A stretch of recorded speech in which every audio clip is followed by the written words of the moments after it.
ما وعدنا الله ورسوله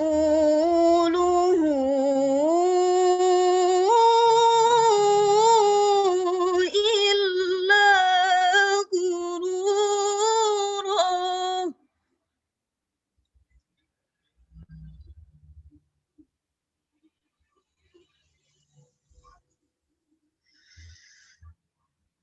وإذ قالت طائفة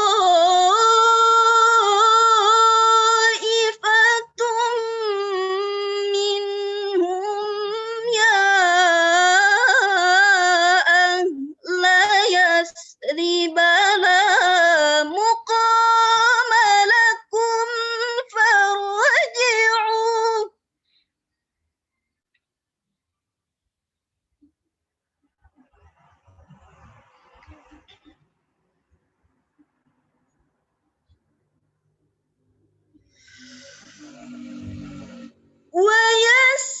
ويستأذن فريق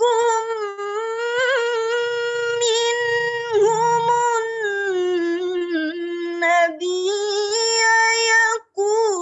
يقولون إن بيوتنا عورة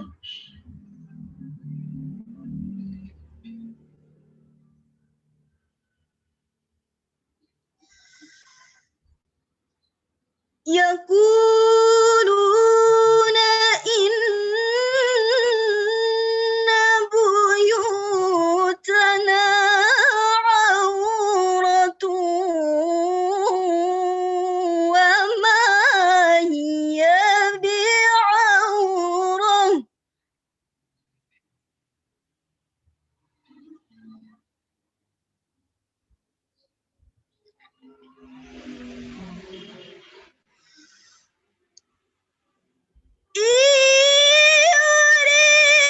يريدون إلا فرارا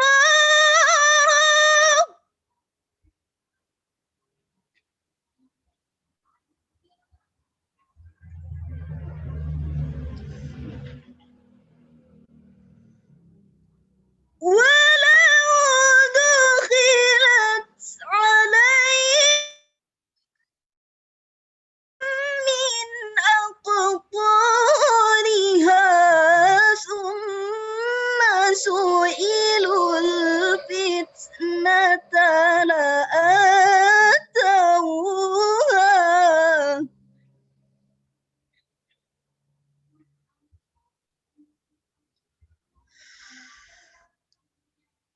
ثم سئلوا الفتنة لآتوها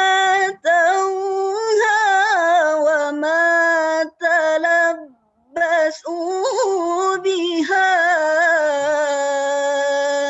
إلا يسيرا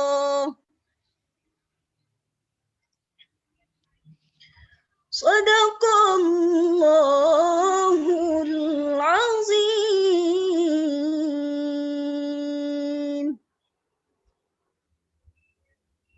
Artinya, dengan nama Allah yang Maha Pengasih lagi Maha Penyayang. Mereka datang kepadamu dari atas dan dari bawahmu, dan ketika penglihatanmu terpana dan hatimu menyesak sampai ke tenggorokan, dan kamu berprasangka yang bukan-bukan terhadap Allah. Disitulah diuji orang-orang mukmin dan diguncangkan hatinya dengan guncangan yang dahsyat. Dan ingatlah ketika orang-orang munafik dan orang-orang yang hatinya berpenyakit yang dijanjikan Allah dan Rasul-Nya kepada kami hanya tipu daya belaka. Dan ingatlah ketika segolongan di antara mereka berkata, "Wahai penduduk Yasrib Madinah, tidak ada tempat bagimu, maka kembalilah kamu." Dan sebagian dari mereka meminta izin kepada Nabi untuk kembali pulang dengan berkata, "Sesungguhnya rumah-rumah kami terbuka yang penjaga. Padahal rumah-rumah itu tidak terbuka, mereka hanyalah hendak lari. Dan kalau Yasrib diserang dari segala penjuru, dan mereka diminta agar membuat kekacauan, niscaya mereka mengerjakannya, dan hanya sebentar saja mereka menunggu. Assalamualaikum warahmatullahi wabarakatuh.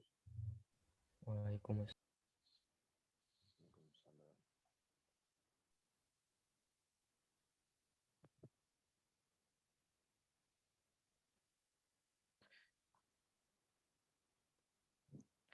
Acara selanjutnya yaitu penyampaian sambutan dari Ketua Panitia, Pratama Setiadi. Kepadanya dipersilahkan. Assalamualaikum warahmatullahi wabarakatuh. Alhamdulillah, Assalamualaikum warahmatullahi wabarakatuh. kita panjatkan puji syukur kehadirat Allah Subhanahu wa taala karena berkat rahmat dan karunia-Nya kita semua masih diberikan umur panjang, nikmat sehat dan nikmat iman. Sehingga kita dapat menghadiri acara tausiah pada sore hari ini secara daring dalam rangka thalabul ilmi dalam memperkuat ukhuwah Islamiyah kita.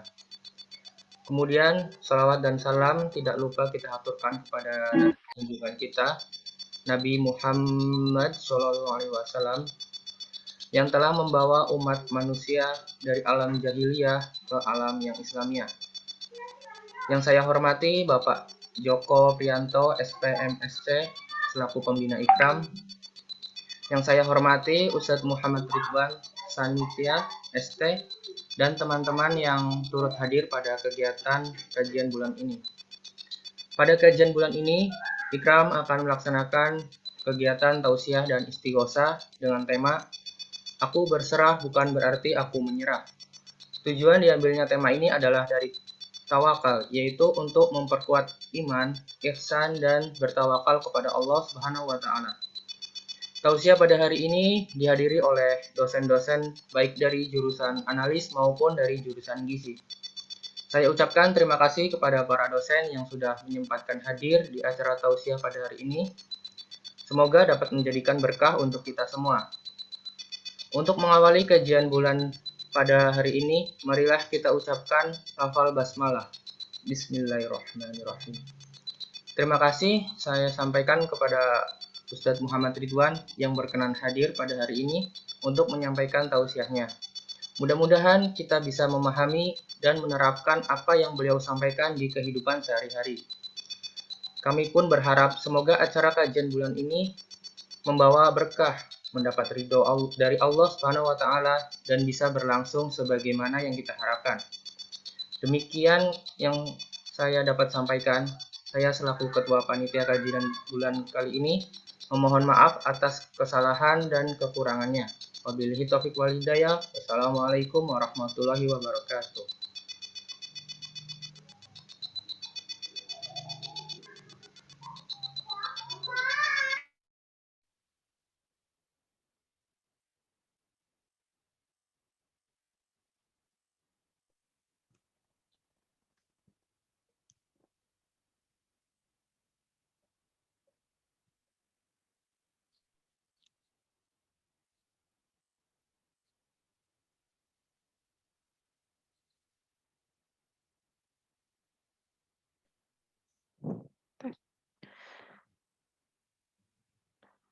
Tibalah kita pada inti acara pada sore hari ini, yaitu penyampaian materi yang akan dibawakan oleh Ustadz Muhammad Ridwan Sanitya ST. Kepada Ustadz Ridwan, kami persilahkan. Bismillahirrahmanirrahim. Assalamualaikum warahmatullahi wabarakatuh. Waalaikumsalam warahmatullahi wabarakatuh. Alhamdulillahi rabbil alamin. Wassalatu wassalamu ala sayyidil anbiya'i wal mursalin.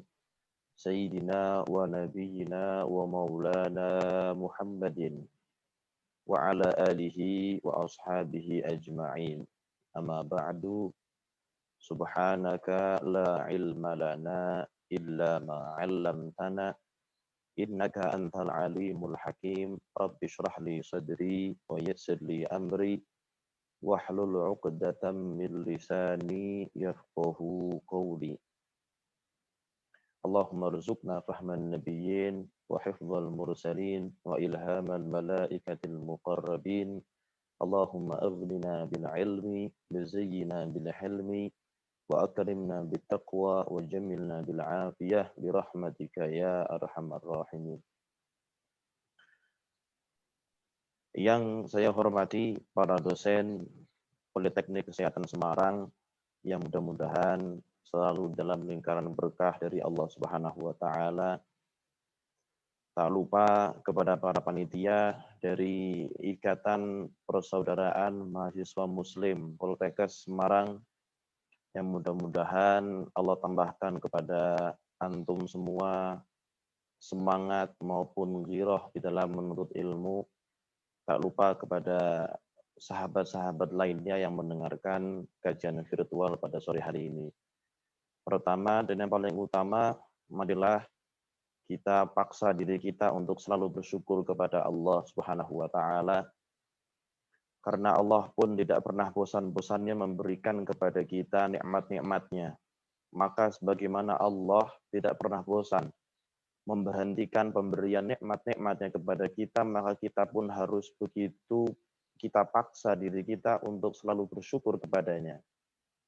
Tentunya dengan harapan ketika kita bersyukur kepada Allah, maka nikmat-nikmat yang Allah berikan ini akan kekal. Dan mudah-mudahan dengan berkat kita bersyukur kepadanya, Allah menambah daripada nikmat-nikmatnya. Allah menegaskan dalam Al-Quran, la in syakartum la azidannakum wa la in kafartum inna adzabi lasyadid. Maka apabila kalian itu bersyukur kepadaku, kata Allah, atas segala nikmat-nikmatku, maka sungguh akan aku tambah nikmat-nikmat tersebut. Akan tetapi apabila kalian itu kufur terhadap nikmat-nikmatku, maka azabku sangatlah pedih. Itulah kata Allah. Maka dari itu, dengan kita bersyukur kepada Allah, mudah-mudahan nikmat-nikmat yang Allah berikan kepada kita ini Allah kekalkan dan Allah tambahkan. Salah satu saja nikmat yang saat ini kita itu sedang rasakan adalah nikmat taufik dari Allah. Taufik, yakni artinya adalah sebuah dorongan ataupun untuk melakukan suatu amal kebaikan. Manfaat, tidak manfaat, ya. Kalau hanya mengerti baik buruk, ini manfaat, ini tidak manfaat, itu namanya hidayah. Namanya itu adalah petunjuk. Tahu, semua orang tahu. Hadir majelis ilmu itu baik, semua orang tahu.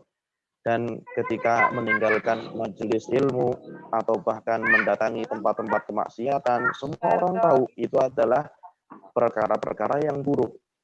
Itu namanya hidayah. Semua orang tahu. Akan tetapi yang mendapatkan taufik dari Allah adalah mereka yang mengamalkannya. Artinya dia mendapatkan suatu dorongan, mendapatkan suatu kekuatan maupun semangat untuk mengamalkan apa yang Allah berikan kepadanya, suatu hidayah. Oh, dia tahu hadir majelis ilmu itu manfaat, hadir majelis ilmu itu baik. Kemudian dia melaksanakannya berkat taufik dari Allah. Tapi mohon maaf, mungkin banyak daripada sahabat-sahabat kita yang tidak mendapatkan nikmat seperti yang kita sekarang dapatkan, yaitu taufik dari Allah. Syukur alhamdulillah rabbil alamin. Yang kedua adalah kita hiasi majelis virtual kita ini dengan memperbanyak sholawat dan juga salam kepada junjungan kita, suri tauladan kita, imam besar kita, dan yang telah memberikan kepada kita syafaat insyaallah di yaumil akhir, yaitu baginda Nabi besar Muhammad sallallahu alaihi wasallam. Beliaulah yang insyaallah akan mengawal kita karena kita diakui sebagai umatnya, sehingga kita akan selamat di masa-masa atau di waktu-waktu tidak ada naungan, tidak ada pertolongan kecuali dari Allah yang Allah izinkan kepada Nabi kita untuk memberikan pertolongan kepada hamba-Nya. Dan yang ketiga, sebagai permulaan daripada kajian virtual hari ini, di dalam urutan menghadiri majelis ilmu, walaupun yang saat ini sedang kita rasakan, kita jalankan secara virtual karena adanya suatu uzur atau halangan, karena adanya suatu pandemi, maka tidaklah menjadi halangan bagi seseorang untuk selalu menambah ilmu. Nabi Muhammad saja diperintahkan oleh Allah di dalam surat Toha untuk berdoa. Waqur rabbi zidni ilman. Katakanlah wahai Muhammad, Allah perintahkan nih kepada Nabi kita nih. Kul, katakanlah wahai Nabi Muhammad, Rabbi zidni ilman. Ya Rabb, tambahkan kepadaku ilmu. Nabi, seorang nabi, pemimpin kita, makhluk yang paling tercinta, makhluk yang paling termulia di sisi Allah dan di alam semesta ini, diperintahkan oleh Allah untuk apa? Selalu menambah ilmu. Bukan lulus atau duit, bukan untuk menambah apa? Jabatan, bukan untuk menambah anak, dan lain sebagainya. Tapi Allah memerintahkan kepada Nabi kita, wa qur rabbi zidni ilman. Wahai Muhammad, berdoalah kepada Allah, mintalah kepada Allah tambahan ilmu. Maka sebagaimana kita diperintahkan oleh Allah untuk selalu menambah ilmu, maka kita contoh, maka kita tiru, maka kita ittiba kepada beliau, mengikuti beliau. Walaupun dalam keadaan saat ini sedang pandemi, walaupun secara virtual, ini bisa menjadi langkah kita untuk selalu menambah ilmu. Akan tetapi, memang ada beda. Kalau kita langsung hadir bertatap muka dengan seorang guru, seorang ustadz, di masjid, ataupun di sebuah tempat, di majelis taklim, rasanya memang beda ketika kita hanya berhadapan di handphone, atau mungkin di laptop yang hanya melihat gambar. Yang menjadi bisanya kita sama mendapatkan pahala maupun mendapatkan keutamaannya adalah dengan kita menata hati kita, menata niat-niat kita di dalam mendengarkan kajian ilmu secara visual. Tentunya kita meniatkan sebagaimana kita niatkan ketika kalau kita itu hadir secara langsung. Oh, kita hadir mendengarkan ilmu dengan khidmat, dengan hormat, dengan seksama, yaitu dengan adab, dan dengan niat-niat yang mulia. Sebagaimana kalau kita itu hadir secara langsung di majelis ilmu, bertatap muka dengan guru atau dengan ustadz, maka itu akan menjadi nilai yang sama, walaupun pandangannya berbeda, walaupun secara teknisnya berbeda. Satu saja saya akan bawakan hadis agar menjadi penyemangat kita untuk selalu menambah dan menambah ilmu. Rasulullah bersabda, "Salaka tariqan yaltamisu fihi ilman, sahalallahu bihi tariqan ilal jannah." Rawahul Bukhari wa Muslim. Nabi kita Muhammad Sallallahu Alaihi Wasallam telah bersabda yang artinya barang siapa dia menempuh suatu perjalanan untuk menuntut ilmu, menuntut ilmu, maka Allah Subhanahu wa Ta'ala akan memudahkannya baginya jalan menuju surganya Allah Subhanahu wa Ta'ala. Tidak ada jalan untuk menuju surganya Allah kecuali dengan kita itu menjalankan segala perintah-perintahnya dan meninggalkan segala larangan-larangannya. Dan tidaklah kita bisa menjalankan seluruh perintah-perintahnya dan meninggalkan segala larangan-larangannya kecuali dengan kita belajar ilmu agama. Paham ya? Paham. Baik, sekarang kita akan masuk kepada kajian inti, yaitu adalah tentang tawakal. pasrah bukan berarti aku menyerah. Masya Allah. Ini sebetulnya sebagai nasihat untuk saya pribadi. Tidak pantas seorang yang membutuhkan nasihat justru memberikan nasihat kepada orang lain. Akan tetapi karena sudah diminta, ya sudah harus bagaimana lagi. Baik, di sini saya membawakan satu buku atau satu kitab, yaitu yang berjudul Risalatul Mu'awanah. Karangan daripada guru besar, imam besar, seorang ulama yang mulia, yang memiliki derajat tinggi di sisi Allah, yaitu Al-Imam Al-Qutub Al-Habib Abdullah bin Alawi Al-Haddad. Beliau hidup sekitar tahun-tahun 1100 Hijriah. Artinya sudah kurang lebih 350 tahun yang lalu. 350 tahun yang lalu loh. Bukan 35 tahun yang lalu. Atau bahkan bukan 3,5 tahun yang lalu. 350 tahun yang lalu. Berarti kalau dihitung di tahun Masehinya, yaitu sekitar tahun berapa? 1700 sekian. 1700 sekian. Akan tetapi beliau masih, karya-karya beliau saat ini masih banyak digandrungi oleh para penuntut ilmu, para santri terutama.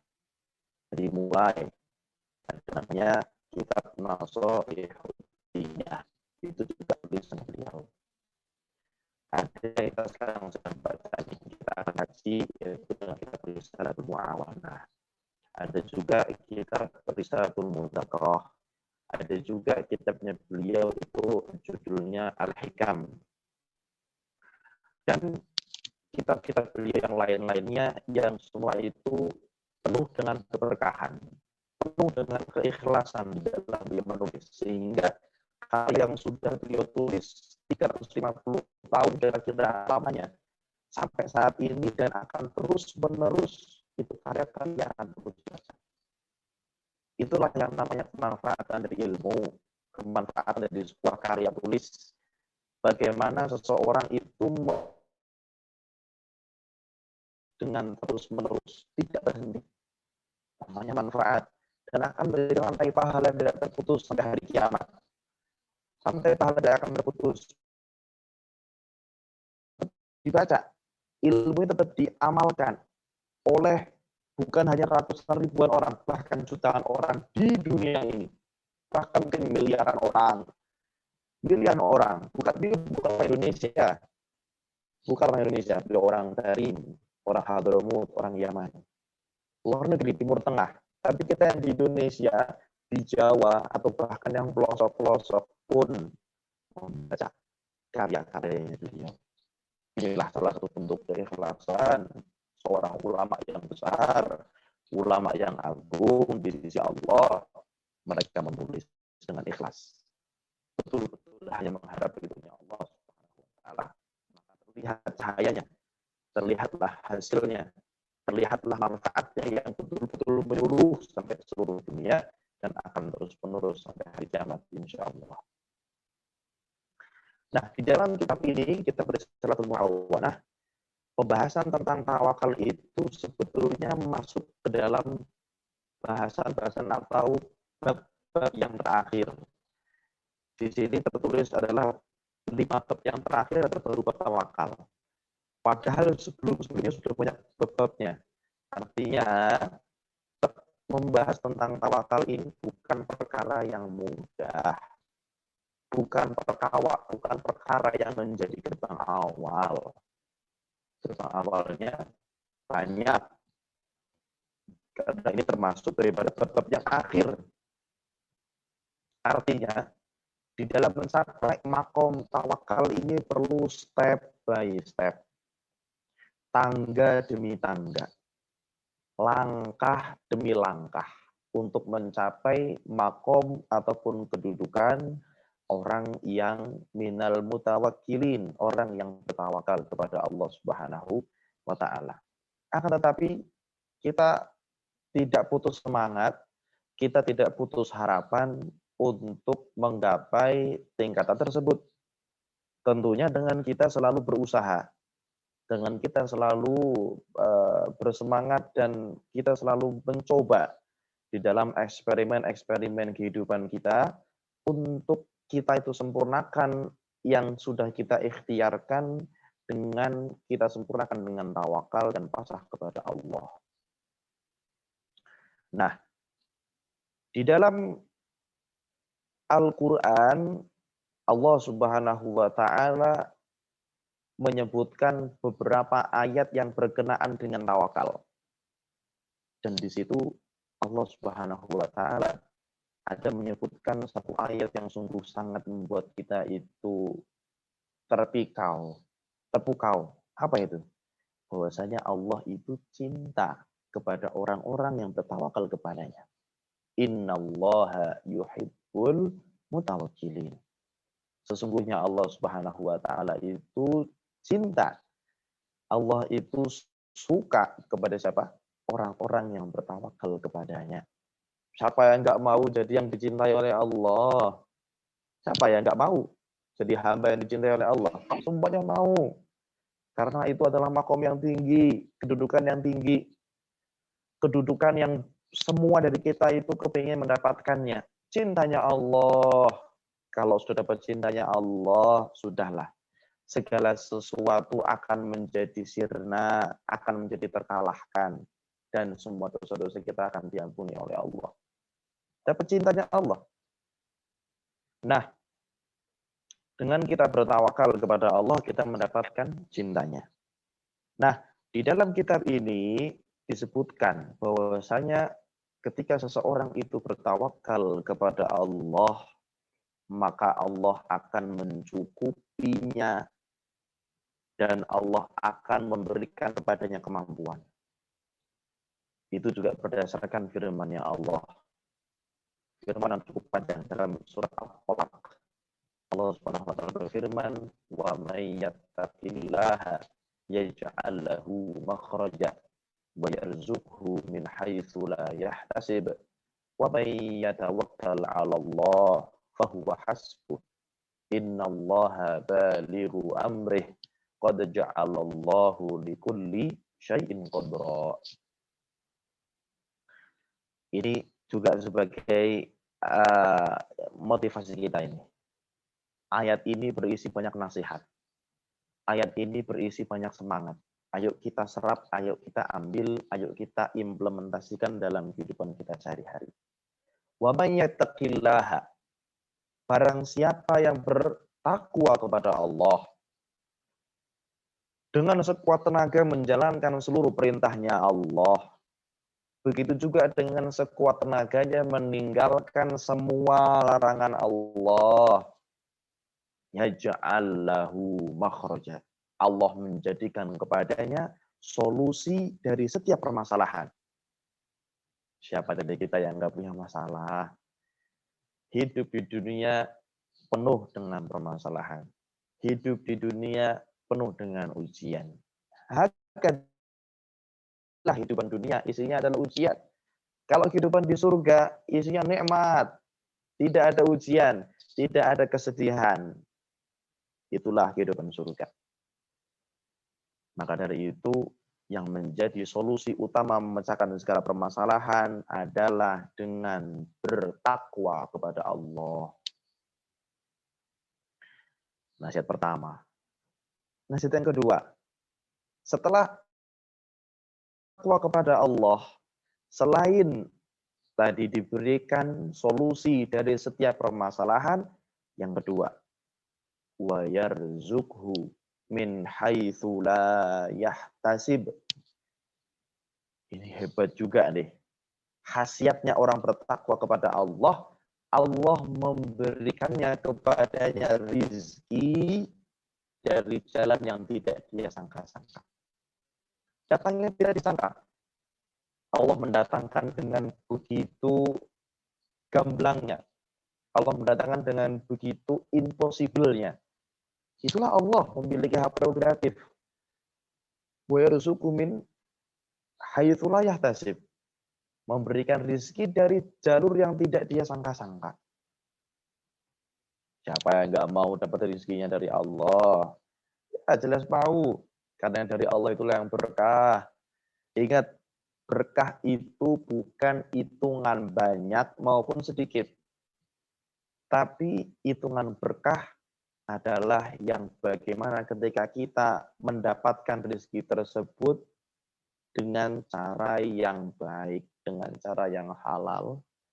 Begitu juga caranya kita mempergunakan rezeki tersebut dengan cara-cara yang baik dan halal.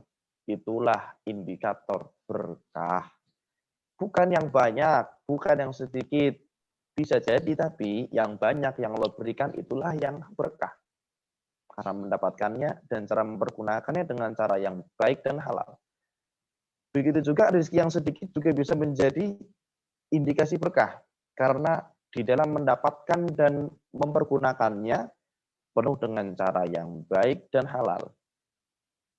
Nah, kemudian nasihat yang ketiga dalam ayat ini. Wa may yatawakkal 'alallah fahuwa hasbuh. Barang siapa yang bertawakal kepada Allah. Nih, dengarkan. Barang siapa yang bertawakal kepada Allah, maka Allah akan penuhi apa yang dia inginkan. Allah akan penuhi. Bertawakal kepada Allah, berserah diri kepada Allah. Allah akan penuhi apa yang dia itu inginkan. Terakhir Allah Subhanahu wa taala memberikan penegasan, innallaha balighu amrih. Allah Subhanahu wa taala itu maha menyampaikan segala kehendaknya. Innallaha balighu amrih, qad ja'alallahu likulli syai'in qadra. Sungguh Allah menjadikan segala sesuatu sesuai dengan kehendaknya. Subhanallah, ayat Allah ini. Ayat suci Al-Quran.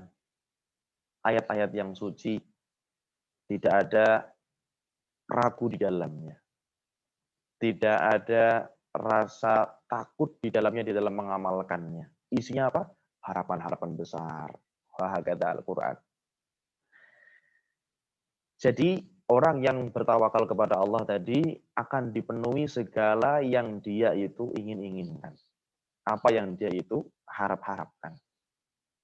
Tentunya orang itu bisa yang tinggi sekali tingkatannya. Artinya tanpa berikhtiar ada sebagian orang-orang itu hidupnya penuh dengan tawakal. Tanpa ikhtiar. Ada begitu. Karena sudah saking yakinnya kepada Allah. Contohlah, dalam pemberian rizkinya Allah Subhanahu wa taala, itu Allah Subhanahu wa taala juga menegaskan dalam Al-Qur'an. Wa ma min dabbatin fil ardi illa 'alallahi rizquha. Dan tidak ada satupun hewan melata yang hidup di bumi ini kecuali sudah Allah jatah rizkinya. Sekarang semut yang sebegitu banyaknya, mereka bisa saling bercengkrama dengan sesama mereka. Ketika berpapasan, wah, mereka berpapasan dengan gembira.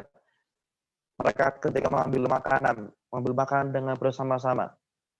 Karena Allah menjamin rizki hewan yang melata sampai apapun yang berada di dunia ini, hewan melata, itu Allah sudah jamin rizkinya.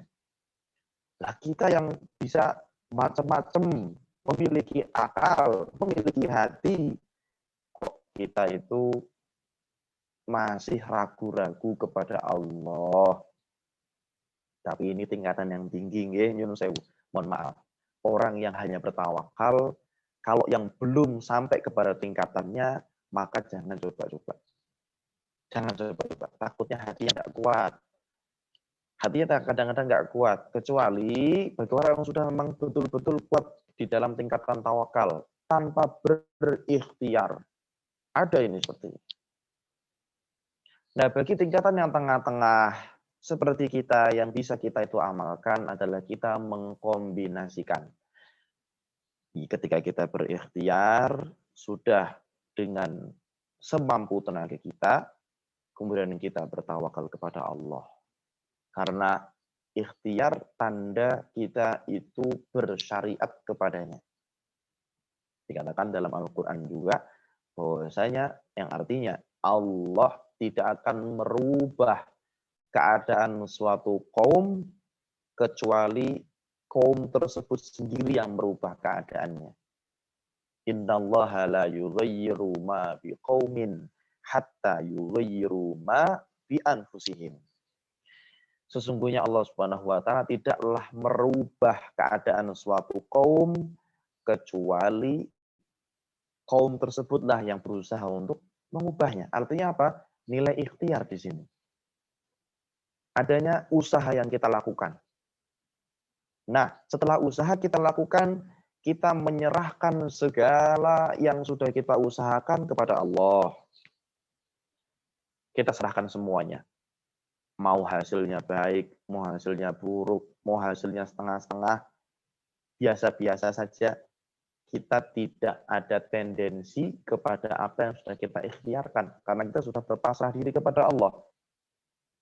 Inilah bedanya orang yang hanya berikhtiar tanpa digabungkan dengan tawakal. Kalau orang yang hanya berikhtiar saja, dia akan banyak protes kepada Allah.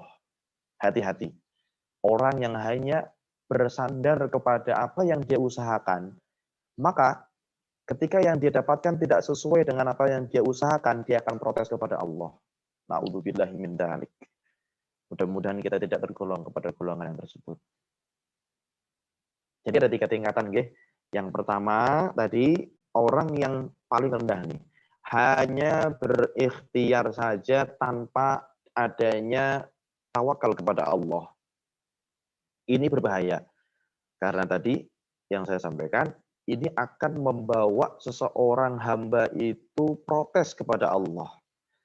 Karena yang dia dapatkan itu bisa jadi tidak sesuai dengan apa yang dia usahakan. Maka dia protes kepada Allah. Wah, saya sudah berikhtiar keras. Saya sudah bermodal banyak. Kenapa Allah berikannya itu tidak sesuai dengan apa yang saya usahakan? Tidak sesuai dengan apa yang saya modalkan. Nah, ini salah sekali. Allah kok diprotes. Allah kok diprotes. Ini adalah kaum-kaum jahiliyah. Nah, kaum-kaum jahiliyah, mereka yang memprotes Allah. Bagaimana kita memprotes Allah? Allah sudah memberikan kepada kita berbagai nikmat. Kita, mohon maaf nih, manusia yang diciptakan dari suatu cairan yang sangat-sangat menjijikkan. Kemudian Allah proses dengan sangat indah. 40 hari. 40 hari kemudian menjadi segumpal darah. 40 hari kemudian menjadi segumpal daging. Dan Allah proses dengan begitu sangat indah dan luar biasa menjadi sebuah janin. Allah tiupkan ruh di 4 bulan pertama. Kemudian ciptakan sebagaimana yang sekarang kita ini saat ini sampai rasakan. Kita bisa nikmati. Apa asal muasal kita? Kemudian Allah bisa menjadikan kita seperti sekarang ini. Dan kita protes kepada Allah. Apakah pantas seorang hamba yang sudah diberikan banyak sekali nikmat, banyak sekali keajaiban dari Allah, tapi dia malah protes kepada Allah? Sungguh orang-orang yang sangat-sangat tersesat, sangat-sangat keji kepada Allah, memprotes Allah. Maka jauhilah sikap protes kepada Allah, karena ini adalah sifatnya kaum-kaum jahiliyah. Jadi ya, itu tingkatan yang pertama, dia hanya berikhtiar. Kemudian tingkatan yang kedua, ini yang tengah-tengah. Seperti tadi saya sampaikan, adalah setelah kita berikhtiar, kita berusaha, kita menyerahkan segala ikhtiar dan usaha kita kepada Allah atas apapun hasilnya. Sebagaimana diniatkan oleh para panitia nih pada kajian sore hari ini. Katanya mau menghadapi ujian. Ujian sekolah, seperti ujian kehidupan. Kita menjalaninya dengan apa? Ikhtiar dan usaha semaksimal kita. Lalu bagaimana hasilnya? Kita bertawakal kepada Allah. Kita kembalikan kepada Allah. Apapun yang Allah berikan, itulah yang terbaik. Apapun yang Allah berikan, itulah yang Allah berkahi. Yakinlah itu. Dan ini menjadi yang tengah-tengah. Kita berikhtiar sebagai jalur kita bersyariat kepada Allah. Tadi, innallaha la yughayyiru ma biqaumin hatta yughayyiru ma bi anfusihim. Allah Subhanahu wa taala tidak merubah kondisi atau keadaan suatu kaum kecuali kaum tersebutlah yang merubahnya. Kemudian kita imbangi dengan apa? Tawakal, dengan pasrah, berserah diri kepada Allah. Wa may yatawakkal 'ala Allah fahuwa hasbuh. Barang siapa yang bertawakal kepada Allah, Allah akan penuhi apa yang dia inginkan. Itulah menjadi yang tengah-tengah bagi kita, dan mudah-mudahan kita bisa menjalani yang seperti ini dengan kontinu.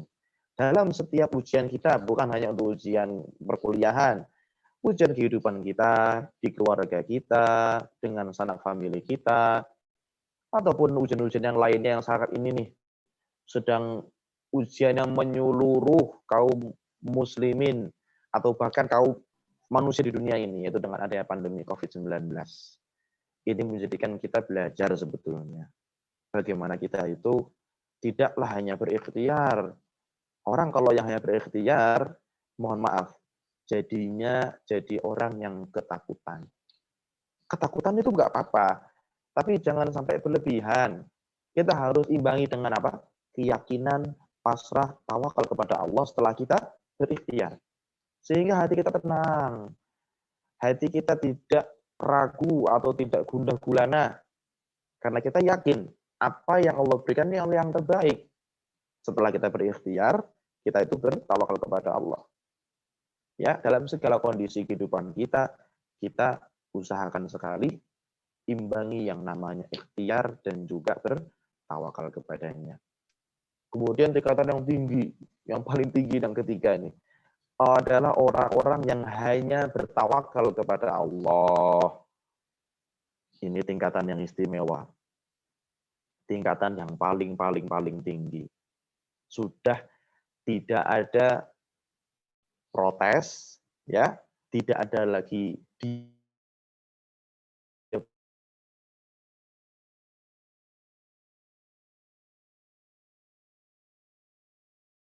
siapa yang bisa kita lihat?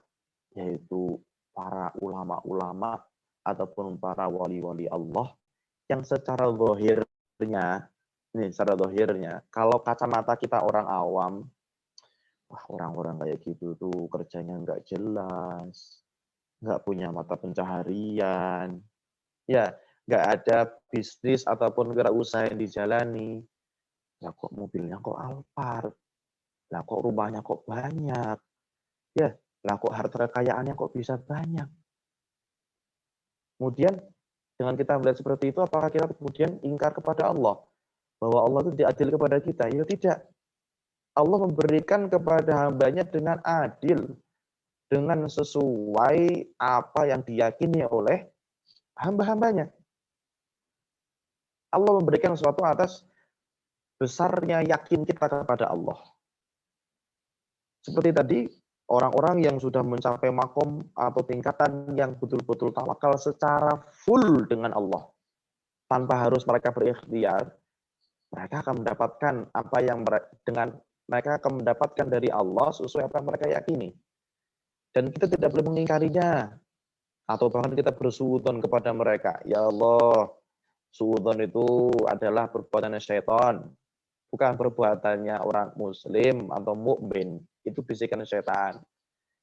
Kalau kita belum bisa mencapai pemahaman dengan melihat orang-orang seperti tadi, mohon maaf, melihat seorang ulama, seorang kiai, seorang habaib misalkan ya, seorang yang dikatakan itu walinya Allah, tidak bekerja, tidak berbisnis, tidak berwirausaha, atau bahkan jadi karyawan, tidak. Akan tetapi Allah berikan rezeki yang begitu banyak, begitu mewah. kita belum sampai nalar kita, maka wallahu a'lam bimuradihi. Sudahlah, saya pasrahkan, hanya Allah yang tahu, saya nggak mau ikut campur, saya takut dosa. Kalau kita mendapati suatu potret yang seperti tadi, maka tidak perlu sampai menelisik terlalu dalam, terlalu detail, kalau kita belum mampu mencapai pemahaman kita. Cukuplah kita, oh Allah yang kita kembalikan kepada Allah. Kita kembalikan kepada Allah dan saya abstain. Artinya kita selamat dari dosa, selamat dari suudzon. Ya, kembali tadi. Ini tingkatan yang tinggi. Mereka sudah betul-betul bertawakal kepada Allah tanpa adanya ikhtiar, apalagi adanya protes kepada Allah. Hidupnya penuh dengan keyakinan. Seperti tadi ayat saya bawakan. Wa ma min dabbatin fil ardi illa 'alallahi rizquha. Dan tidak ada satupun hewan melata yang hidup di muka bumi ini kecuali sudah Allah tulis rizkinya. Allah sudah tentukan rizkinya. Apakah para hewan itu bekerja? Apakah hewan melata itu bisa menjadi karyawan? Apakah hewan melata bisa berwirausaha? Tidak, mereka hanya hidupnya penuh dengan apa? Hawa nafsu. Bedanya hewan dengan manusia, ya. Kalau hewan itu hanya memiliki hawa nafsu saja, hawa nafsu makan, hawa nafsu minum, hawa nafsu kumpul dengan pasangannya, ya. Tapi kalau manusia memiliki akal dan memiliki hati.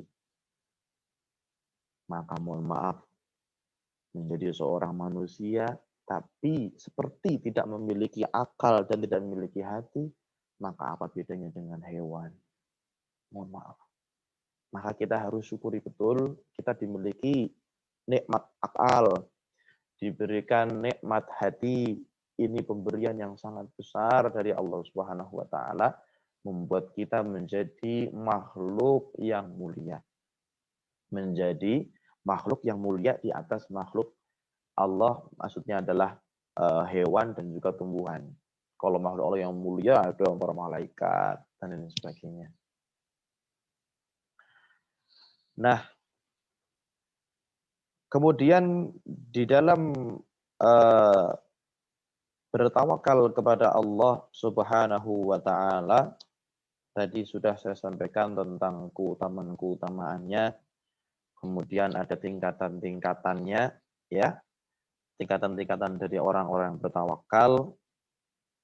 Kemudian di sini terakhir mungkin akan saya sampaikan dengan saya bawakan di dalam kitab ini, kitab risalah Mu'awanah.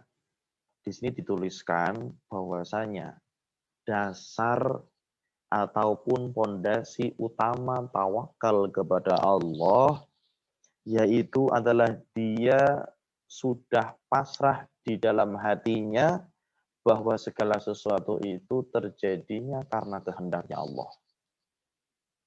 Bukan karena kehendak kita atau kehendak makhluk, akan tetapi tawakal yang menjadi dasar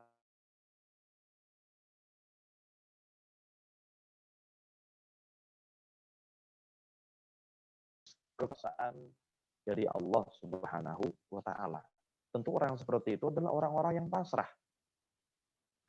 Orang-orang yang betul-betul hatinya itu khusyuk kepada Allah. Selalu connect dengan Allah. Connect itu sudah lagi tidak ada tadi, nggak ada namanya protes. Atau bahkan mungkin nggak ada namanya ikhtiar. Full hatinya bersama Allah. Connect 24 jam. Dalam waktu tidurnya bersama Allah. Dalam waktu kehidupan, dalam waktu sadarnya bersama Allah. Maka ini makom yang tinggi. Makom yang tadi, yang ketiga tadi. Satu kisah nih, sebagai penutup daripada kajian virtual kita sore hari ini. Karena yaitu adalah kisah dari seorang ulama besar, seorang wali yang besar, wali Allah yang mulia, yaitu Syekh Abdul Qadir Al-Jilani. semua orang muslim kenal yang namanya Abdul Qadir Jailani. Asy-Syaikh Abdul Qadir Jailani, Al-Imam Az-Zahid, orang yang zuhud, yang beliau mendapatkan banyak khususiyah dari Allah Subhanahu wa taala. Salah satu kisah yang menunjukkan beliau orang yang sangat pasrah kepada Allah. Orang yang sangat yakin kehendaknya itu berada di kehendaknya Allah. Suatu malam dengan kegiatan biasanya beliau di sepertiga malam terakhir beliau bermunajat kepada Allah, beribadah kepada Allah, berzikir, berdoa.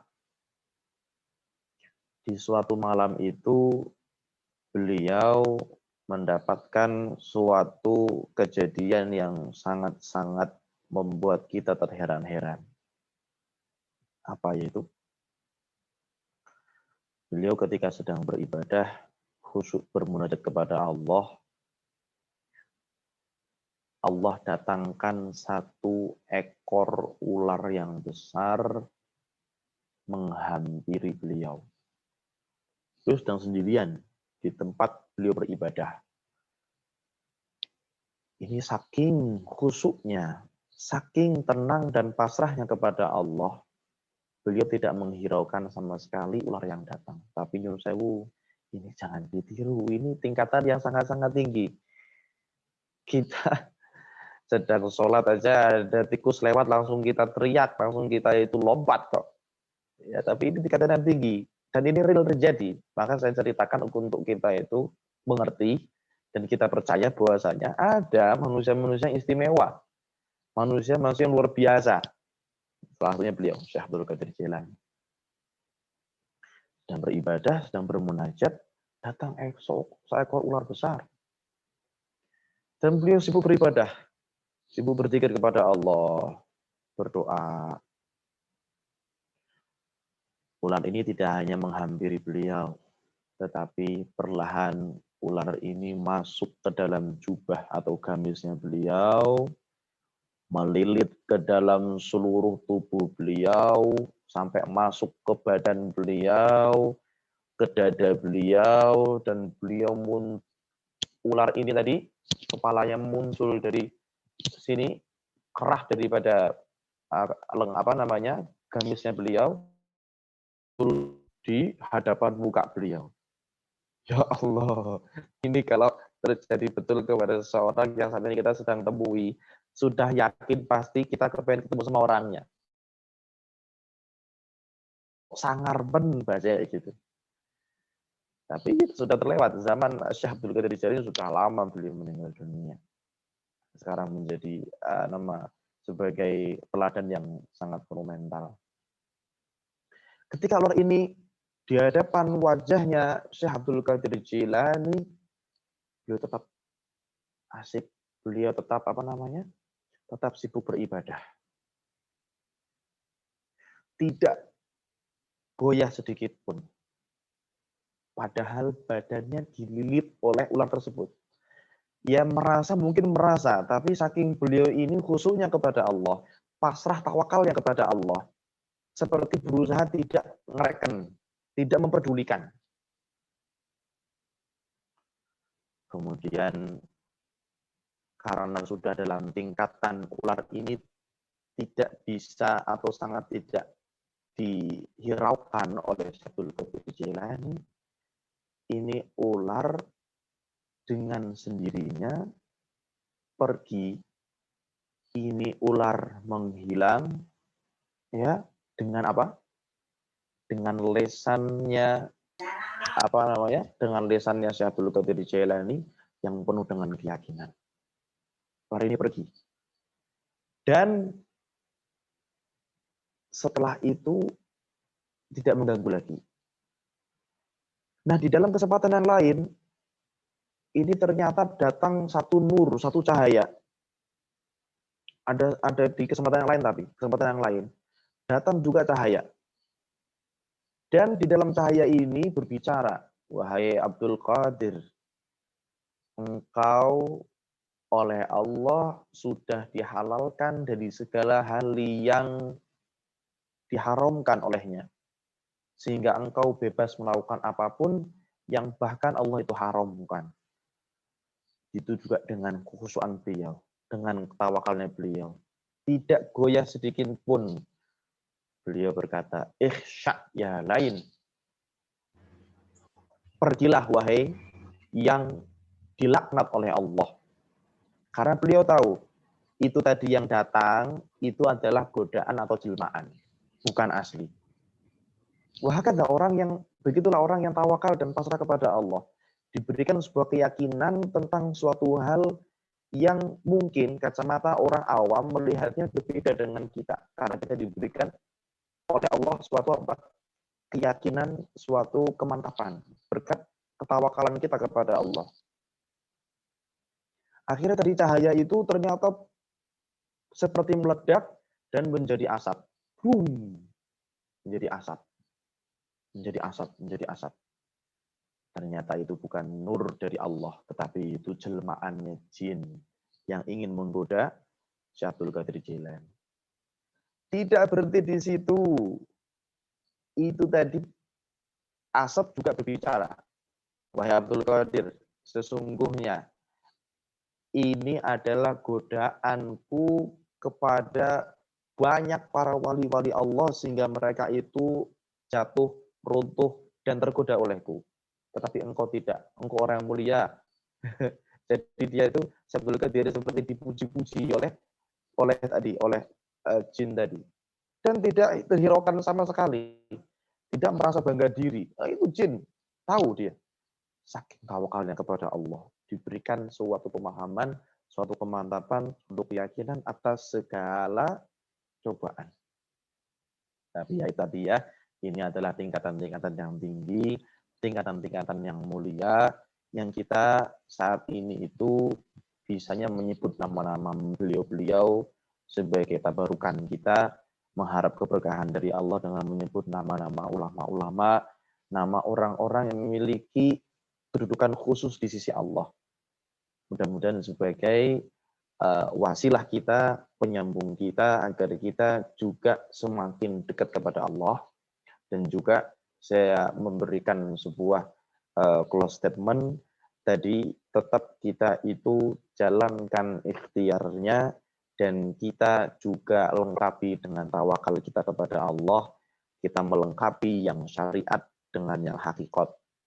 Syariat artinya kita menjalankan hukum zahirnya, hukum zahir kita berikhtiar. Setelah itu hukum alam, hukum batin.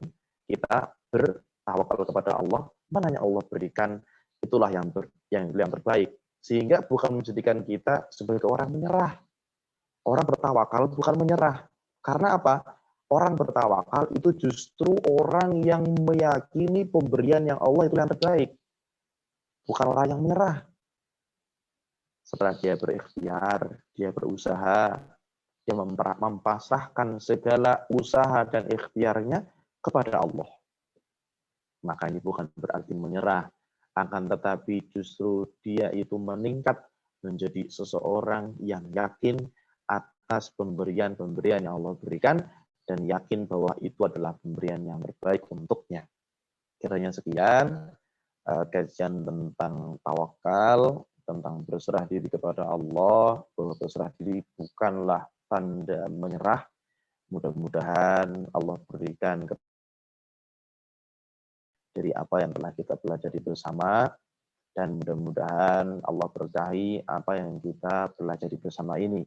Dan kita tutup penyampaian daripada ceramah saya ini, penyampaian daripada materi saya ini dengan doa, dengan harapan mudah-mudahan Allah berikan kepada kita selalu semangat lewat taufiknya untuk selalu menambah ilmu-ilmu agama yang mendekatkan kita kepada Allah Subhanahu wa taala.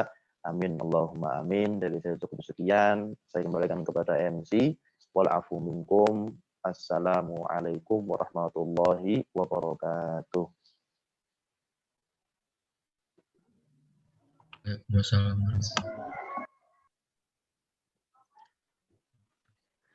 Terima kasih kepada Ustadz Ridwan atas materi yang telah disampaikan.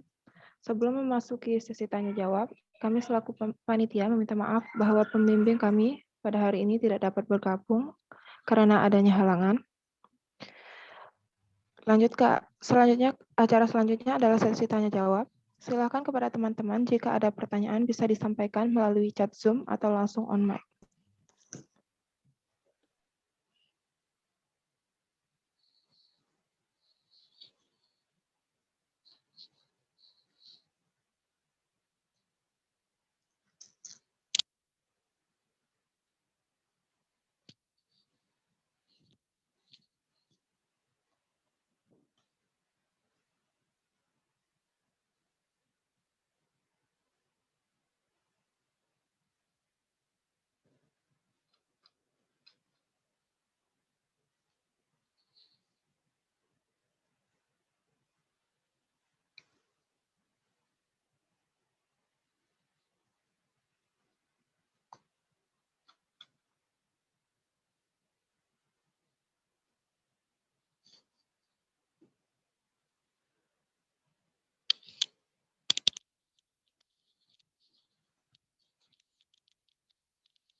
Assalamualaikum warahmatullahi wabarakatuh. Oke, Nun sewu Bapak Ustadz Muhammad Ridwan izin bertanya.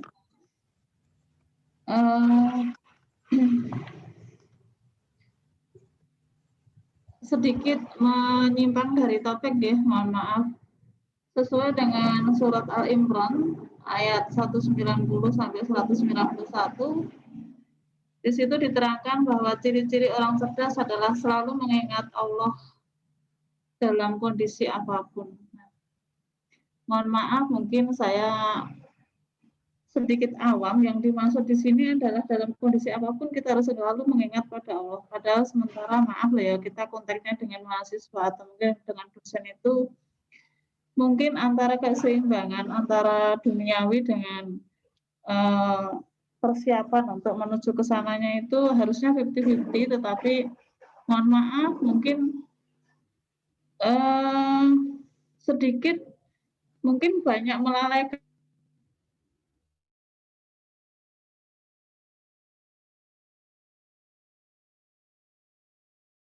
selalu mengingat Allah dalam kondisi apapun.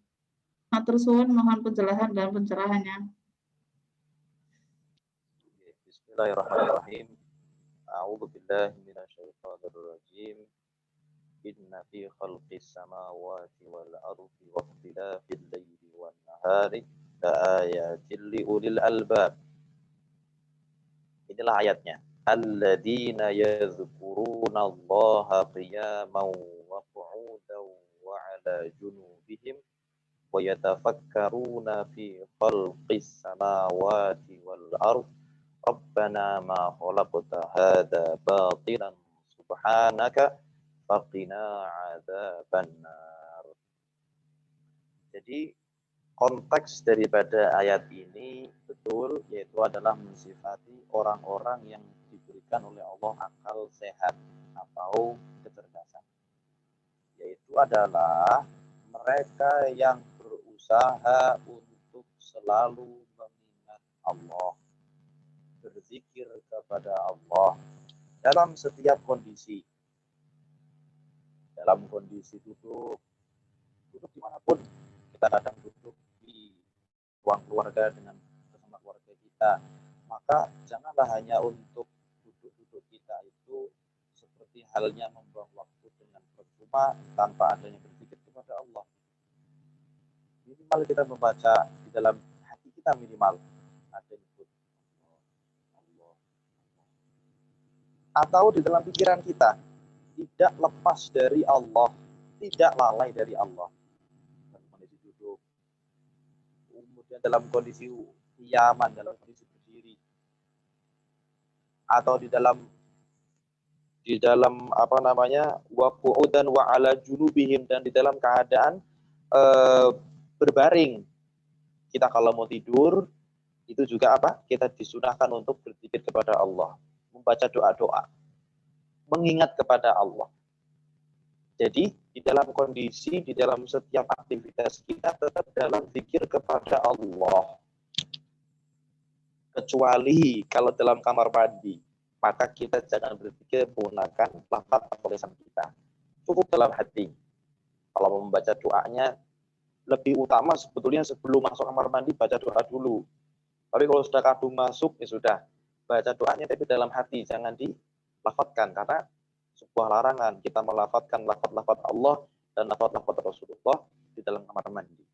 Tapi secara global adalah di setiap langkah-langkah kita, dalam setiap aktivitas kita, kita usahakan untuk selalu mengingat kepada Allah. Tentu namanya orang menjadi orang yang betul-betul 100% ingat kepada Allah butuh latihan. Butuh yang namanya mujahadah. Butuh yang namanya usaha.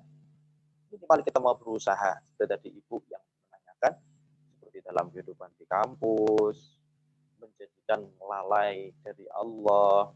Itu kita paham lalai dari Allah, sudah alhamdulillah Ibu. Kita diberikan oleh Allah petunjuk atau hidayah, ya Allah. Kok kehidupan saya di kampus ada beberapa hal yang melalaikan saya dari Allah ya. Justru ini nikmat Ibu. Ibu diberikan oleh Allah petunjuk, diberikan oleh Allah pemahaman, sehingga setelah ini menjadi orang yang lebih connect dengan Allah.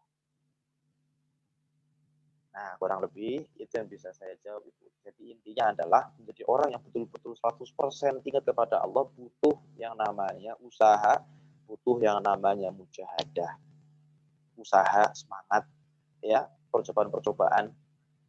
Nah, bagi kita yang masih banyak lalainya, kita tadi diberikan oleh Allah bahwa ini melalaikan, alhamdulillah. Tinggal kita perbaiki yang melalaikan tadi agar tidak menjadi lalai lagi. Contoh, kita dawamkan di dalam kehidupan kita dengan amalan-amalan zikir yang terhitung. Walaupun amalan-amalan zikir itu sebaiknya adalah yang banyak. Tapi sebagai yang latihan-latihan adalah kita harus punya target. Contoh, dalam waktu sehari, kita tidak boleh lepas dari istighfar 100 kali. Itu sudah paling minimal. Nabi besar Muhammad SAW, Nabi kita, itu satu hari dikatakan tidaklah beristighfar kecuali minimal 70 kali, atau dalam riwayat yang lain 100 kali. Itu Nabi yang maksum, tidak punya dosa. Nah, kita yang dosanya berlimpah ruah, masa cuma 100? Nah, tapi minimal bagi yang melatihan-latihan dulu, dalam sehari punya namanya list zikir-zikir harian. Oh, zikir bangun tidur apa? Oh, zikir ketika mau ke kamar mandi apa? Oh, zikir ketika pagi petang apa? Oh, zikir ketika mau safar, mau berangkat dari rumah, apa zikir? Doanya apa? Oh, ketika mau belajar, apa zikirnya? Jadi dari semua aktivitas kita penuhi dengan zikir-zikir. Dibikin list. Itu juga tadi istighfar 100 kali. Sholawat berapa ratus kali, misalkan 100 juga. Kemudian apa? Subhanallah, alhamdulillah, wa la ilaha illallah, Allahu akbar berapa? Itu menjadi salah satu kiat-kiat kita agar kita itu tidak lalai dari Allah. Dan tadi yang saya betul-betul terenyuh, betul-betul mendapatkan suatu hikmah. Ibu tadi mendapatkan pemahaman bahwa ada sebagian pekerjaan di kampus yang melalaikan dari Allah. Itu sebetulnya pemahaman Ibu. Masya Allah. Ibu diberikan oleh Allah hidayah. Sehingga sekarang yang Allah sudah berikan hidayah, kita Ibu implementasikan kepada suatu amalan. Oh, berarti yang tadinya bikin saya lalai, harus saya isi dengan zikir kepada Allah, sehingga saya tidak lalai dari Allah. Banyak sebetulnya cara-caranya. Seperti di meja kerja kita misalkan, kita bikin tulis-tulisan, jangan lalai dari Allah, atau mungkin list zikir kita harian ditulis di setiap tempat-tempat penting kita sering ketemu, di lemari kita, di kaca misalkan, sehingga bisa menjadi sebuah reminder bagi kita agar kita tidak lalai dari Allah. Nah, itu kira-kira yang dapat saya jawab. Wallahu a'lam bishawab. Matur suwun atas pencerahannya Bapak Ustadz.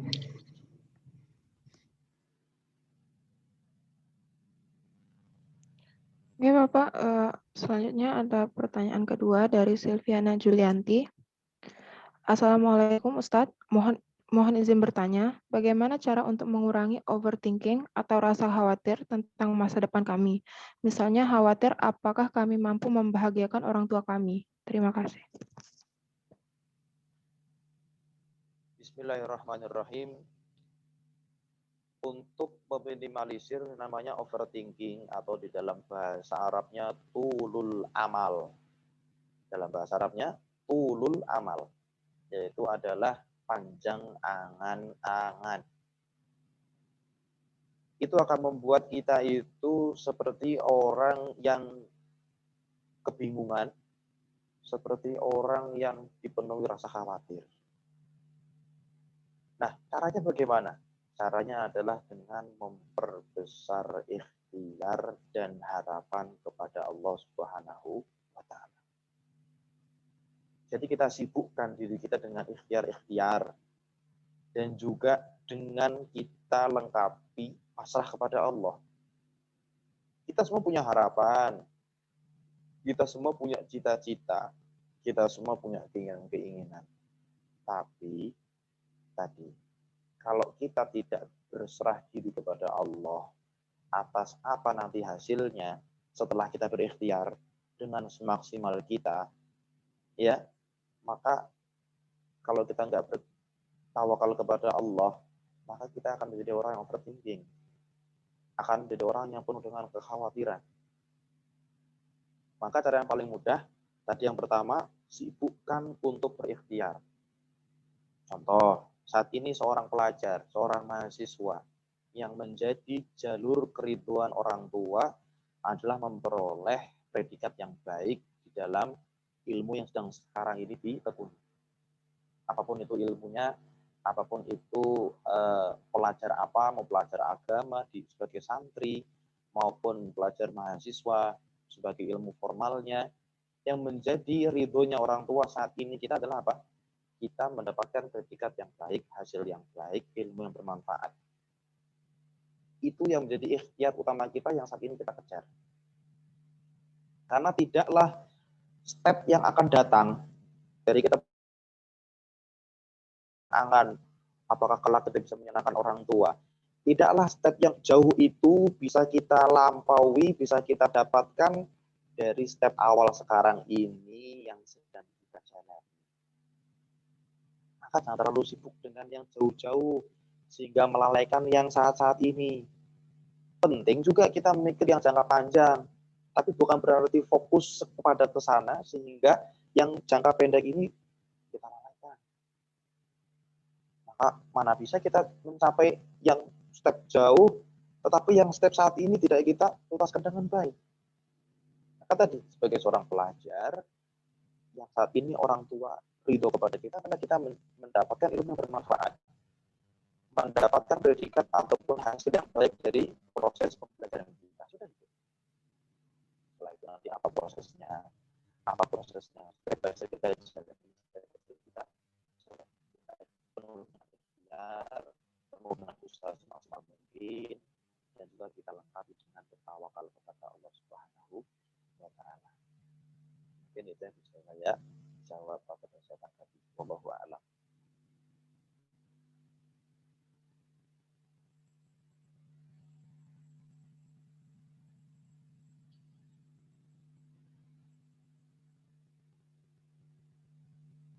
Apa ada pertanyaan lagi?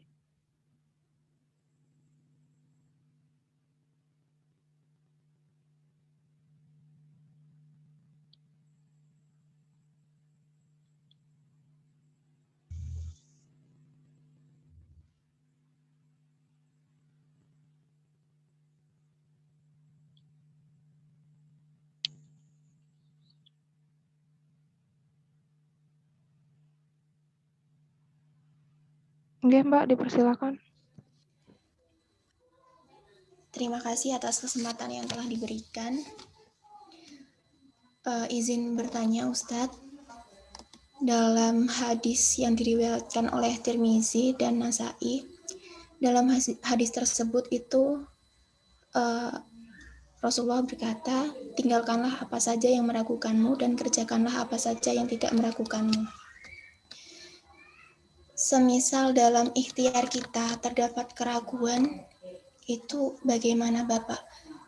Karena pengalaman saya juga pernah berikhtiar, tetapi hasilnya itu tidak sesuai dengan harapan saya.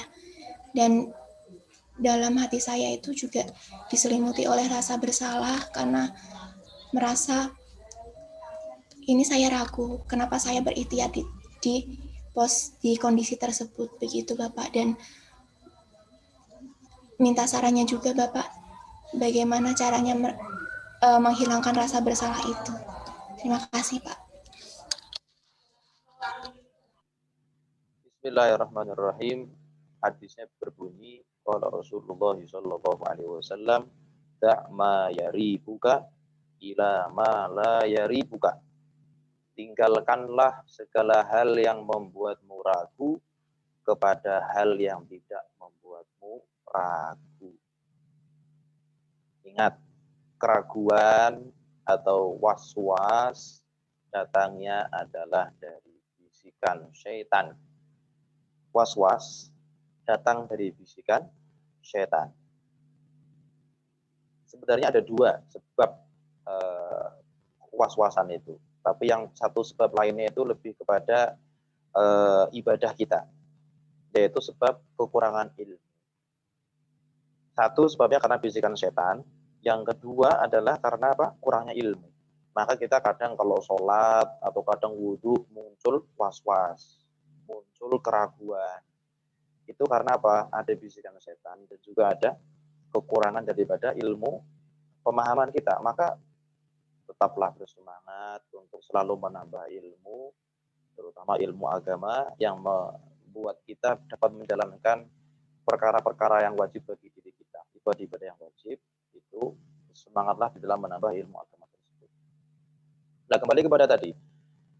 Jadi yang menjadi cara yang mungkin bisa kita ikhtiari dari perihal yang ragu, kita lihat perkaranya dulu. Tadi kalau yang tadi saya sebutkan pertama karena apa?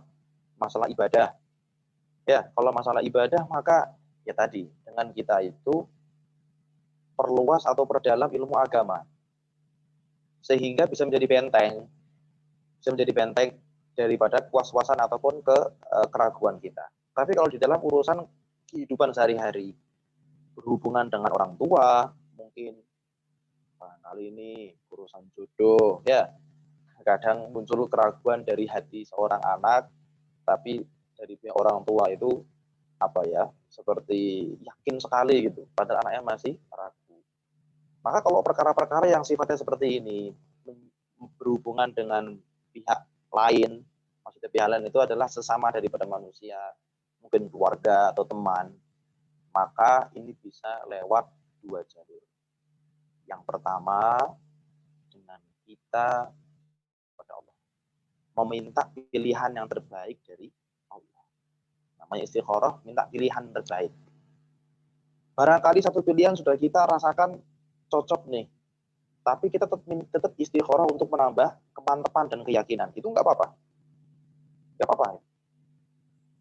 Yang pertama, dengan apa? Beristikharah. Yang kedua, dengan bermusyawarah. Dengan rapat, dengan mengambil sebuah keputusan dengan pihak yang bersangkutan tadi. Oh, kalau urusan pernikahan, ya berarti dengan orang tua kita, bagaimana? Kita musyawarah. Ya, bermusyawarah dengan baik, dengan mempertimbangkan berbagai hal, begitu kan?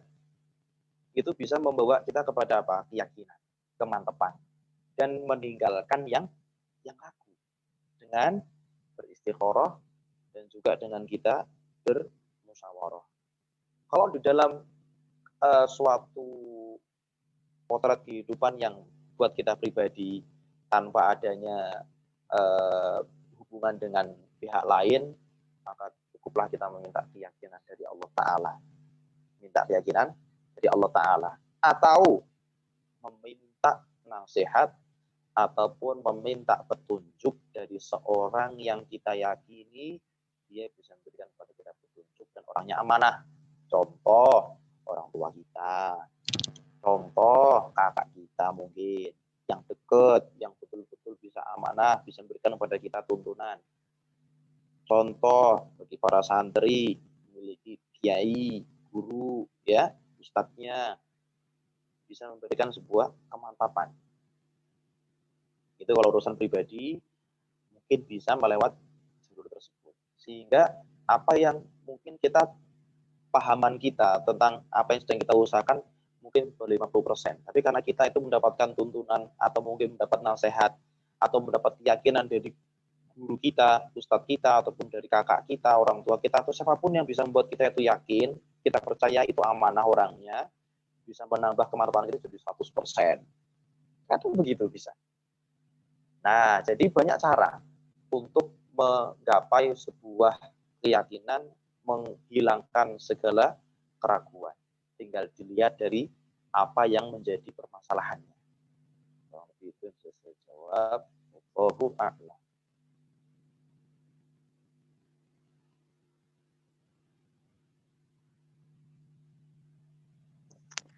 Ya. Sudah Mbak atau ada lagi? Mohon maaf Bapak, kalau untuk saran dari Bapak, caranya untuk menghilangkan rasa bersalah karena gagal dalam berikhtiar itu bagaimana Bapak?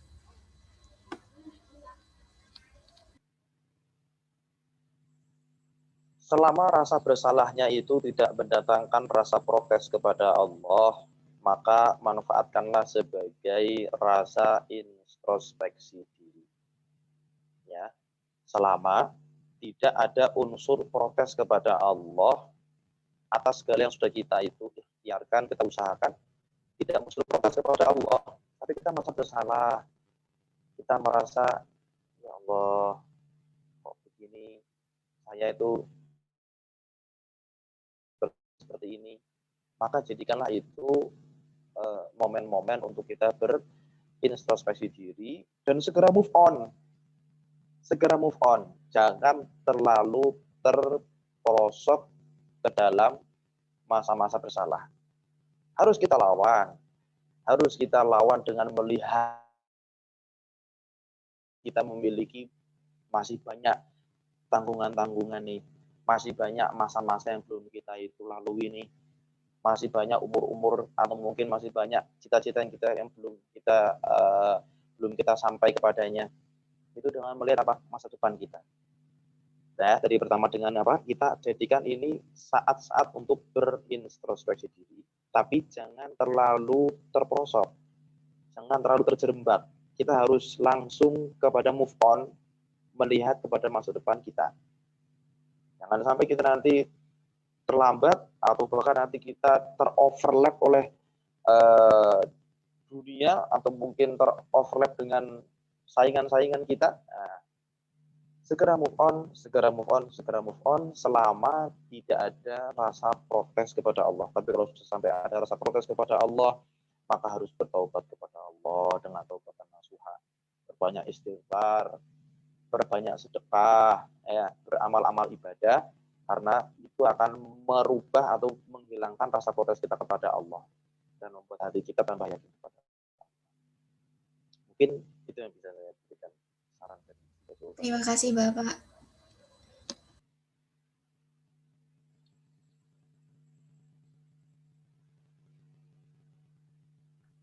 Oke, berhubung waktu sudah habis untuk materi, saya akan membacakan kesimpulannya. Bahwa tawakal sudah dijelaskan dalam beberapa ayat Al-Quran. Dengan kita bertawakal, kita akan menuju cinta Allah. Jika kita berserah diri kepada Allah, insya Allah akan mengabulkan apa yang kita inginkan.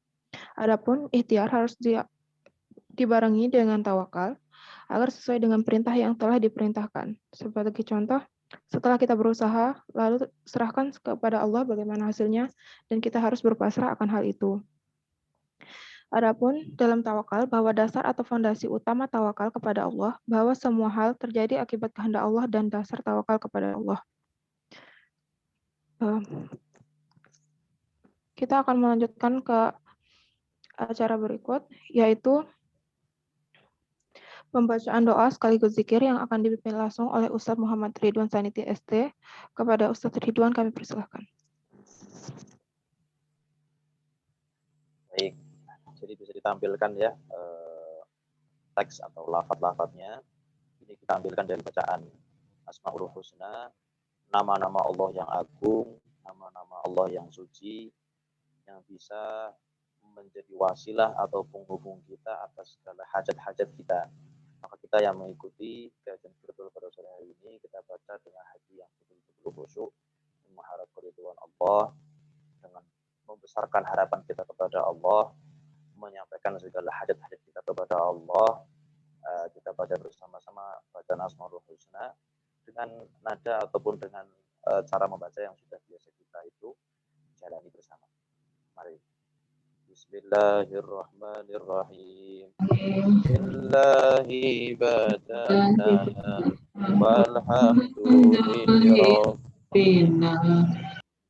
Wassalatu wassalam linnabi habibina. Ya Allah ya Rabbana anta maqsuduna. Rizqaka matlubuna dunyana wa ukhrana.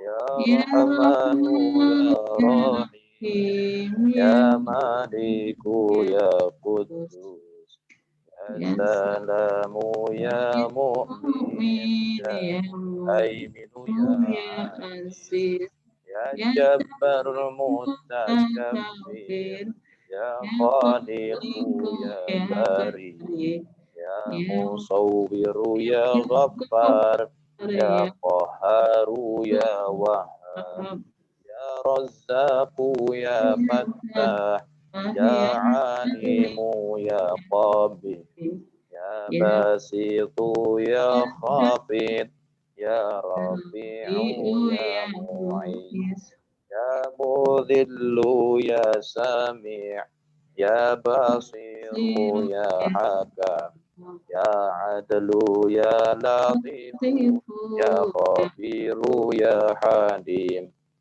ya Azimu ya Ghafur, ya Syakuru ya Ali, ya Kabiru ya Hafid, ya Muqitu ya Hasib, ya Jalilu ya Karim, ya Raqibu ya Mujib, ya Wasi'u ya Hakim, ya Wadudu ya Majid, ya Ba'ithu ya Syahid, ya Haqqu ya Wakil, ya Qawiyyu ya Matin, ya Waliyyu ya Hamid, ya Muhsi ya Mubin, ya Mu'idu ya Muhayyin, ya Mumitu ya Khayyu, ya Qayyumu ya Wajib,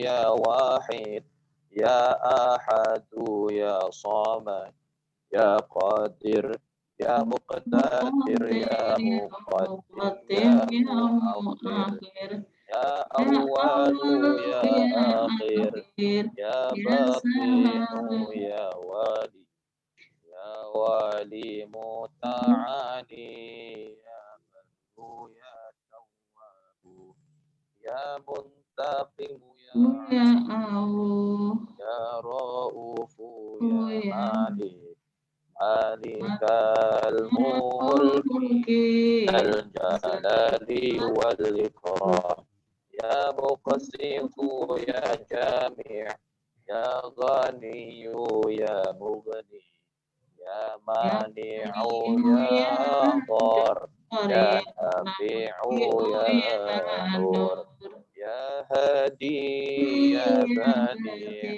Ya Baqi ya Warid, Ya Rashidu ya Sabur, Azza Jalla Dhikruhu bi asma'ikal husna, Ighfir lana dhunubana ولوالدينا وذرياتنا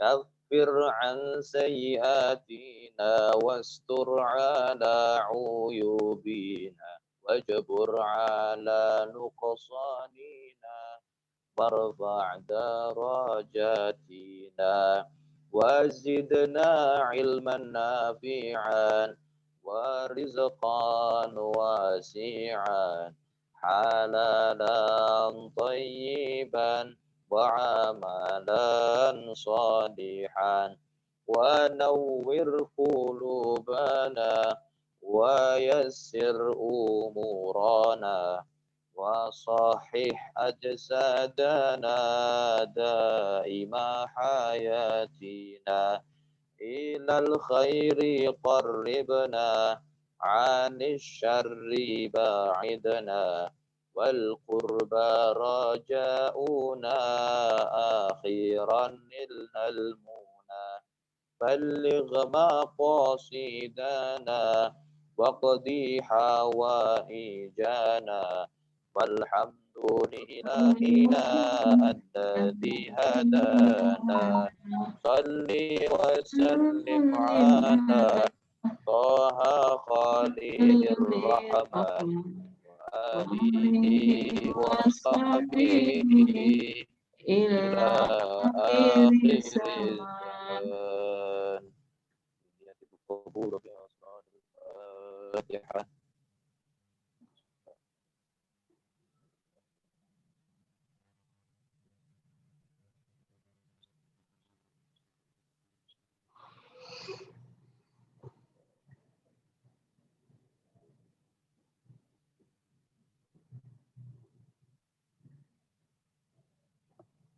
Dan Allah kabul semuanya.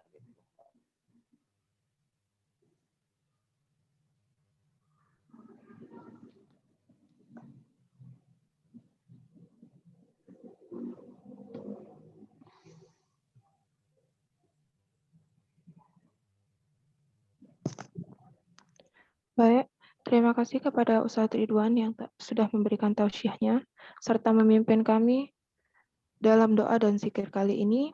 Semoga ilmu yang telah disampaikan dapat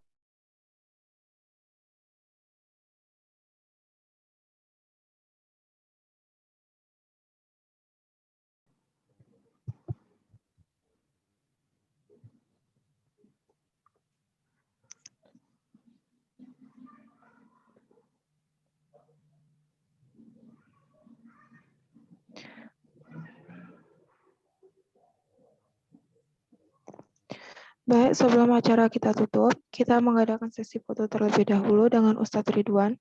Bagi para peserta, dipersilakan untuk menyalakan kameranya, dan kepada panitia dipersilakan untuk memandu sesi foto.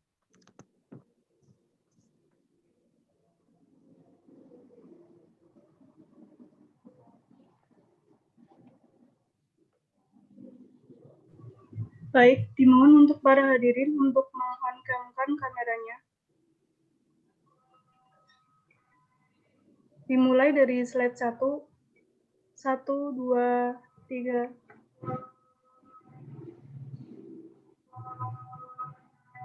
Kemudian slide 2. 1, 2, 3. Baik, sudah. Baik, terima kasih kepada panitia yang telah membimbing sesi foto, dan terima kasih kepada hadirin atas partisipasinya dalam acara ini. Tibalah kita di penghujung acara. Saya selaku pembawa acara dan segenap panitia meminta maaf apabila ada perkataan dan perbuatan yang kurang berkenan. Marilah kita tutup acara hari ini dengan bacaan hamdalah bersama-sama. Alhamdulillahirabbil alamin. Alhamdulillahirabbil alamin. Akhir kata, wassalamualaikum warahmatullahi wabarakatuh. Waalaikumsalam. Waalaikumsalam warahmatullahi wabarakatuh.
على طول تجمعكوا أحلى حياة،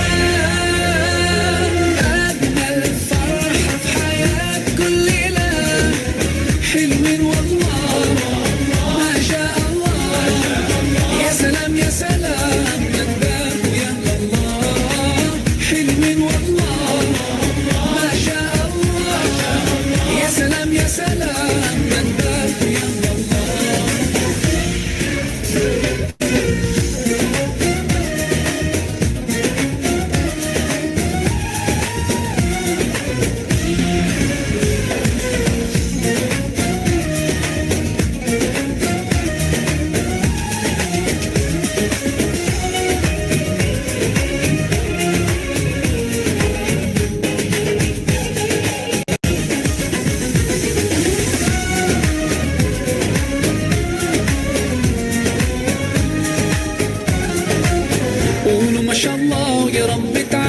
أحلى سنين قولوا ما شاء الله يا محلى زوجين صالحين، ربنا يجمعكم ويا بعض في الجنة، ربنا يجعلكم طول العمر متفاهمين، قولوا ما شاء الله يا رب تعيشوا أحلى سنين، قولوا ما شاء الله يا محلى زوجين صالحين، ربنا يجمعكم ويا بعض في الجنة، ربنا يجعل طول العمر متفاهمين، أجمل فرحة في حياة كل ليلة، حلوين والله ما شاء الله، يا سلام يا سلام نداك يا الله، حلوين والله ما شاء الله، يا سلام يا سلام نداك يا الله، أجمل فرحة في حياة كل ليلة، حلوين والله ما شاء الله، يا سلام يا سلام نداك يا الله، حلوين والله ما شاء الله، يا سلام يا سلام نداك يا الله. Terima kasih.